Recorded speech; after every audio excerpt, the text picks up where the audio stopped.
Well, I have said something. Now, Chris Bull was a gay man, charming guy, bright. He went to Vassar, and he interviewed me on the phone. I never actually met him, but I liked him talking to him. He was bright, and I had said in an hour broadcast I had made about the year 1989.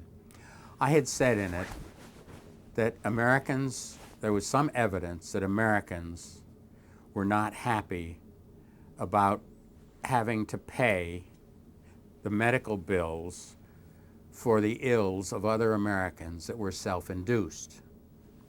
And I included among self-induced ills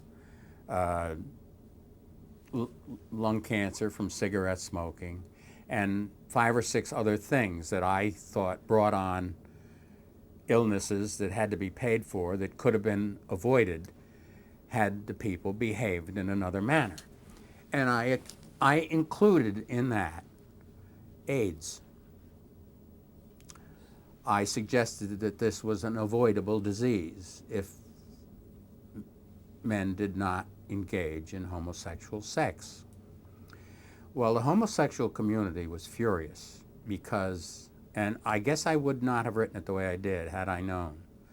They said it is unsafe sex, not homosexual sex, that is possibly leads to AIDS. It seemed like a fine point to me, but I would accept it.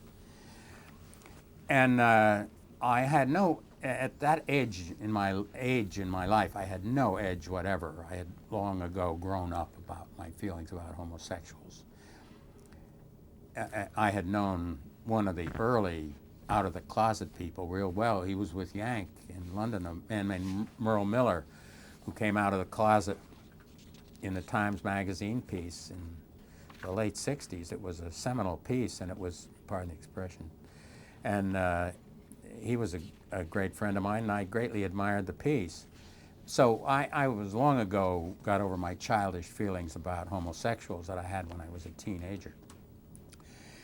And I had, but the homosexual community, and this, what I call pornographic magazine, The Advocate,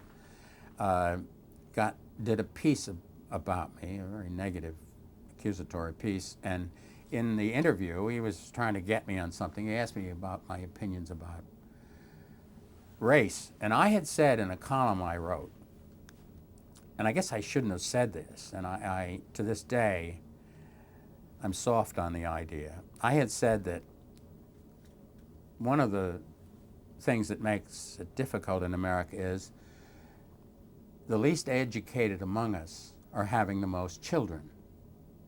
I did not use the term black. And I said that people who dropped out of grade school are having the most children.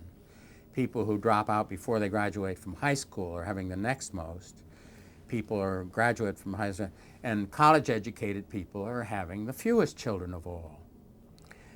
And he extrapolated from this and used the word black, which I had not used, that blacks had diminished their gene pool by having the most children over a period of years. Well, I was on shaky grounds, but I had not made a racist remark, and he had misquoted. But you can't say you didn't say it because, it's down at the bottom of a story. And it bothers me a lot that this is going to be in my obit when it's written, because the last thing anybody could accuse me of was racism. When I was a kid, they could have accused me of homophobia, but not by the time this piece came out. So the president of CBS at the time, David Burke, who was a great friend of the Kennedys and helped them in their campaign, was scared stiff they were going to close down the network. So he brought me in and suspended me. Mm. And of course, the ratings for CBS dropped off dramatically. And I always thought, I hate to say this, I think they had a couple of bad shows and I got lucky. But anyway, they thought it was because I was off the show. And I didn't mind them thinking that. So I went along with the game. I met with David Burke and Don and Mike Wallace in Mike Wallace's apartment. And he thrashed it out, and I wrote a note for David Burke to sign apologizing to me, and he wouldn't sign it. And he had one that he gave to me, which I wouldn't sign. So it didn't work out too well. But David Burke was a good guy. He did the wrong thing in that case, but I never had any strong opinion. I wish they'd give me my 2 weeks salary back, which I never got back.